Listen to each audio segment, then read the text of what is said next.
Hi, my name is Guy Morrell Stinson. I am here with Bill Crenshaw, therockministries.org. Please look him up. I'll put his info at the bottom of the screen there for you. And Bill is a wonderful person, a heart of the God, but one of those unique people that has an understanding of the kingdom. Now, what I'm seeing with the kingdom is the Lord began to speak to me about this when I was very, very young. And then in 2020, 21, you know, the events that happened, there were the shutdowns, there were the things put onto people and so on. But there I went back to the Gospels. I said, Jesus, what exactly is it on your heart, and what did you create and what do you command? Because your word says, if you love me, keep my commandments. And so I started to read the Gospels line by line by line, and I went, and it immediately kingdom jumped out at me. I did a word search for the word kingdom, and I found there's over 100 references to the word kingdom alone in the New Testament, in the Gospels. So with that in mind, when I saw this and I saw Jesus saying the kingdom is in you, it's in your midst, it's go and preach the kingdom, for this cause of my come is to preach the gospel of the kingdom. The sign of my coming again, and I'm paraphrasing, will be the gospel of the kingdom will be preached. It's in the Our Father who art in heaven, hallowed be thy name, thy kingdom come where on earth, right? So it's just all over. His parables are full of kingdom and so on. And I just stopped and I said, oh my, you know, if you told us to speak kingdom, that's what I'm going to do. And with that, it was as if my whole life found its context and found its place, and all the puzzle pieces started to fit together. But at the same time, I'm also aware, because I've struggled with this over decades, this sense of there's got to be something more than I'm experiencing in church, not decrying church, not putting churches down, but it felt more like not that we're doing the wrong thing, but that we haven't realized the fullness, or we haven't connected in the way that we should connect. And so this was a frustration year after year after year. And eventually, as I say, in 2021, it came together as, this is how it fits together. It's all about Jesus' kingdom. It's not about what we build. And so for this conversation, I just wanted to get some thoughts and insights from Bill. You as a person will have, if God is stirring in your spirit, you will have a sense of calling, a sense of there must be more.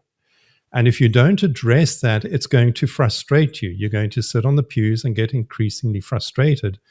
And I believe this is the real reason why, if you follow the data, you will see many people have walked away from churches. Now, I don't think that's ideal, because it is better for us to be connected to what God wants than to say, too bad, and everybody must walk away. In other words, my heart is not to tear down. My heart is to say, guys, if we come and we connect in the way that God wants us to connect, the results can only be better. Your church can only be better. Your ministry can only be better, and so on and so forth. I don't think we are doing anybody favors when we go, now I've got to put out a YouTube video and show you how bad you are and divide and so on. No. This is really a call for God is God. He knows what he's doing. Jesus is Jesus. He knows what he's doing. Let's absolutely trust him and follow him his way. So, Bill, I could... I could talk about this a whole lot, but you're a guest, and Yeah, step in it's and share your exactly thoughts. that. And so, in First Corinthians 1 verse 11, Paul says, "Imitate me as I imitate Christ."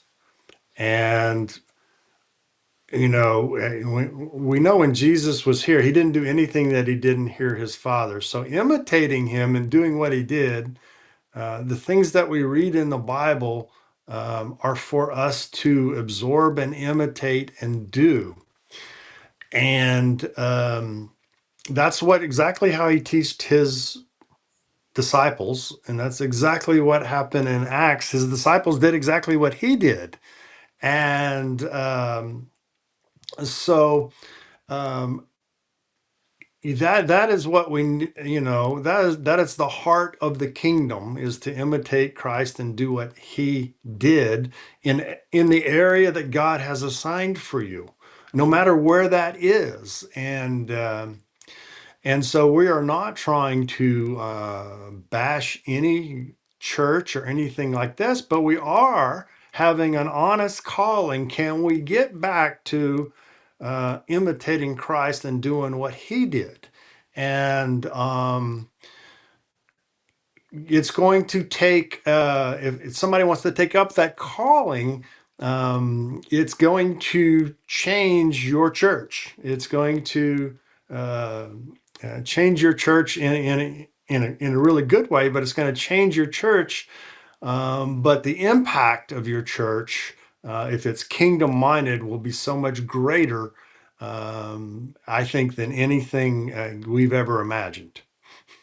And so we, we're we're coming alongside you in love. Hopefully, you can see that we do love you. We're not bitter against you, but we want you to have all there is, that Jesus has already given us. Right. And Bill, what I want to maybe communicate or bring across in this session is that um, Satan is a master at isolating us. And I went through a season in my life where I was given the opportunity to be an elder slash pastor preacher as well. Hmm. But I remember walking into that, and within 1 week, Satan had me isolated. It was like a missile. I saw it coming from hell. It landed spot on target, and I just found myself in situations where you'd have a person would come to you in private and say, "This is confidential," and then the next day somebody's attacking you, but your defense is what the person told you in private, and things Yeah. like this, right? And Hmm. it's to step into that role as a pastor is an incredible thing, and I don't think anybody realizes the fullness of the dynamics that go on, and you can't until you step into that role, and you can Right. see how Satan will play the dynamics in your church. And I'm mentioning that to say that when something like the kingdom comes along and God starts speaking to your heart about kingdom, you are going to struggle with it. If you're a pastor and a leader, you are going to struggle with it. No doubt. And you are going to struggle with it for a number of reasons. And one of them is that Satan is just the master of putting layer upon layer of niceties and accoutrements and doctrines and things that over time we start taking as this is the way Jesus created it. But if you go back to the word, it's not there at all, right? And Right. so it's not that these things are necessarily bad, right? It's not that if you play with a musical instrument or not with a musical instrument, then it's bad. But over time, it does start carrying a weight of its own and it starts creating an impact of its own. And then you get to a point which we are 2,000 years down the line from Jesus. And we've got the weight of 2,000 years of people pulling and pushing and tweaking and adding all of these things, which have now become weight. And you have the brotherhood, the big brotherhood, whatever, is now expecting you to keep up that appearance. Hmm. But if your heart is calling out to the Lord and saying, your kingdom is not all of the stuff we've added, your kingdom is something more, I know it. But if I start saying, hey guys, this stuff we've got to shake off us, that can be absolutely terrifying to Yeah. pastors because it has real impact. And these things. Um, One way in which it has real impact is that very often there's a sense of I have stood up here representing to my congregation with my heart, soul, and everything that ABCD is the right formula. But when I Hmm. go back and I look at Jesus, he didn't have formula ABCD. Now what am I going to do? Right? Hmm. Because the congregation is going to hold me accountable to what? To the stuff we built, Yeah. and they don't know, and it becomes a really scary place. Number one, and number two can be highly isolating. And my encouragement to any pastor in that place is to say, you know what, a lot of that fear is mental constructs that we have, that Hmm. we've inherited generation after generation after generation. But Jesus says, "Come unto me, for my yoke is light, right? Cast your burdens upon me." Right. And what I found is that when we come to Him, there's a childlike innocence that starts to build around us.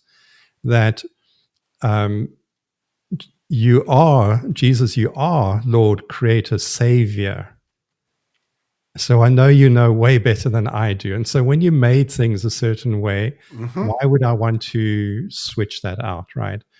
And really, what I'm just saying, I know I'm going a little bit long here, but really what I'm saying is, pastors, if you're listening to this and you are feeling that call for kingdom and you want to be in that authentic place and you've got the burden of all these accoutrements hanging on to you, whether it's name, fame, posture, whatever it is, know that Jesus is kind and gentle. And very often the transition is just simply an aha and oh, so that's what it is. And it's just a choice to Yeah. walk Jesus' way as opposed to carrying on the fashion or wherever we find ourselves caught up.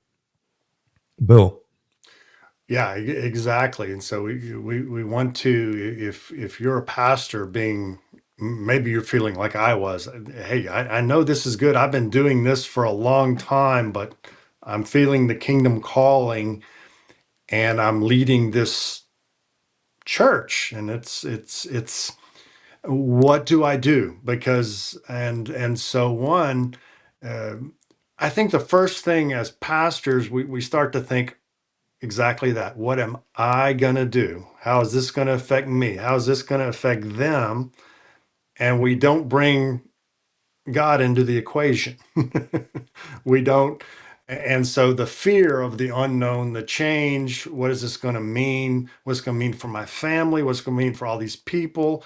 I'm going to lose people. All these things come tumbling at you. Okay. And it's scary, it's intimidating, and frankly, on our own, it's totally overloading the system. Okay. And so our encouragement is, one, expect that to come. Maybe you're experiencing it now. Okay. Don't let that surprise you. Um, uh, every big move of God gets attacked before it happens, and you're not alone. Okay. This is part of this program. You're not alone. Okay. But reality is also speaking, there's probably very few, if anybody, within your church, maybe you can honestly talk about this with. Okay. And share in a trusting way. And but there are people out there, and if God's calling that to you, then he's going to, if you are just willing, he's going to take you on I'll call it an adventure, but I don't want it to be scary, but it's a little bit of adventure. If he's calling you to be a kingdom minded pastor and to grow in the kingdom, he's calling your church to be a kingdom minded church. Whatever that looks like, just as when we share the gospel, the result is God's, okay? If he's calling you to be a kingdom minded pastor, okay, you be the kingdom minded pastor and leave the results to God. He'll bring a kingdom minded church, okay? And it'll be better, but it'll be different than what you have now, and that's good. And so, um, yeah. So if you're being, uh, if you've been struggling with this or having thoughts of this, and God's calling you down this path, we just want you to know you're not alone. There's help. There's pastors that have been through it, and there's encouragement and love, and um, brotherly help out there of people that have done this, because we don't want you to feel alone, and we want to help you do what God's calling you to do. Right. And as you're speaking, there's something I'd like to create a kind of a visual diagram, if I can, for pastors, because you'll hear about kingdom your whole life. As far as a pastor, you've been hearing church, church, church, church, church, and now you're hearing this new terminology. There's a lot of people out there running with kingdom message, but they're using it as a commercial money making machine. Um, so how do you discern through this? What is God's heart? What is his truth? And so on. Mhm. And I'd like to suggest that the answers start very simply with we fall in love with the heart of God, number one. We trust God, that God actually knows what he's doing, number two, because I think that to a large extent gets lost when we are taught formulas. And so when we taught that the formula is the truth, although there is a context for that, the formula tends to start to take on a weight of its own and become a God of its own Mhm. until we lose sight of the God who is behind everything in the first place. So, but when we start saying, God, what is your heart? What is your understanding? What is your way, Jesus? What is your kingdom? And we are ready to let everything else rest behind that, then it's almost like dominoes that start coming into the right order. Mhm. So I'm hoping in some way, first of all, this gives a bit of clarity and direction of how we start shifting away from man-made church structures that we really have created a lot of that in our own thinking and wisdom. But going back to that point, if you look at where Jesus was, and then there's a council, and then there's a meeting, and then there's somebody's opinion, and then there's brother, we should do this, and then there's right this sort of backwards and forwards. Over time, it puts layer upon layer upon layer upon layer until eventually that impulse of the kingdom is very dim and hard to see through all of these layers. But as I said in the previous video, we add weight to those layers and we add a thus saith the Lord to all of those layers. Mhm. And that becomes very hard to shed. The effect of that is that it tends to turn things around. And so, whereas Jesus will give us a cart leading, a horse leading a cart, by the time we come out the other end, we've got the horse pushing the cart, right? Yeah. And so we've still got horse and cart, and they still look, see, there's horse, there's cart. It's what Jesus gave, but the dynamic has turned around. And one of the ways in which I see that dynamic turned around, which was at the fundamental level where Jesus comes and he washes his disciples' feet and he releases them into their calling and their gifting to walk in their ministry, right? Mhm. Now, what do we have today? We've got the inverse of that, where we have 100, 500,000 member congregations are coming to not have their ministry, their calling, their gifting from God released, but to release the one who is the pastor, right? Yeah. So it's this thing has turned around. The horse and the cart have turned around completely. When we understand that, now you have a pastor who starts seeing this. And the question is, well, Pastor, how you see it, now what? Right? Well, sometimes it's just a attitudinal shift, or sometimes it's just a perceptual shift. And for example, if you as a pastor have the view of, we must get people to come listen to me, come listen to me, come listen to me, well, then your church and your format and everything's going to follow that, right? It's going to become very possibly an idol unto itself.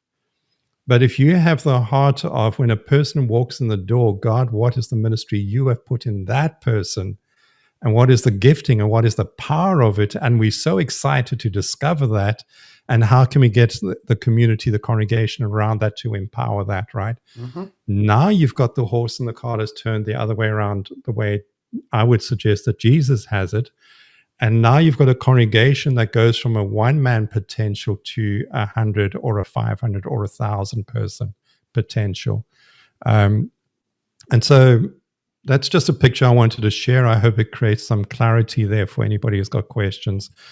As we wrap this session up, um, Bill, would you like to just add a few closing thoughts?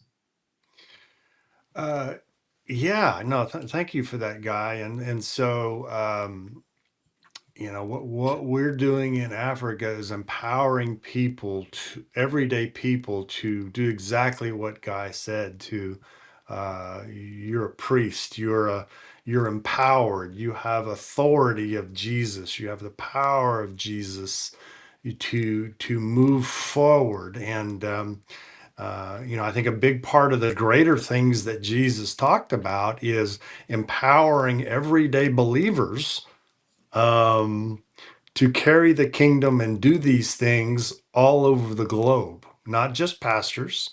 And I think many believe that, but they don't know where to go with it. So be encouraged today, pastors. Um, God can turn where you are right now into something.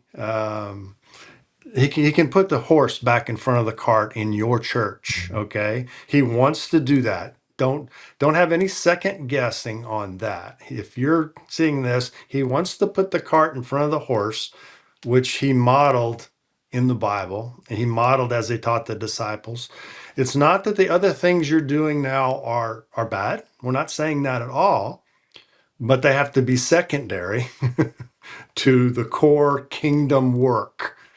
And if you're committed to that, you're not alone. And we're here to help. So be encouraged. Awesome. Don't be discouraged, because it can be a scary place.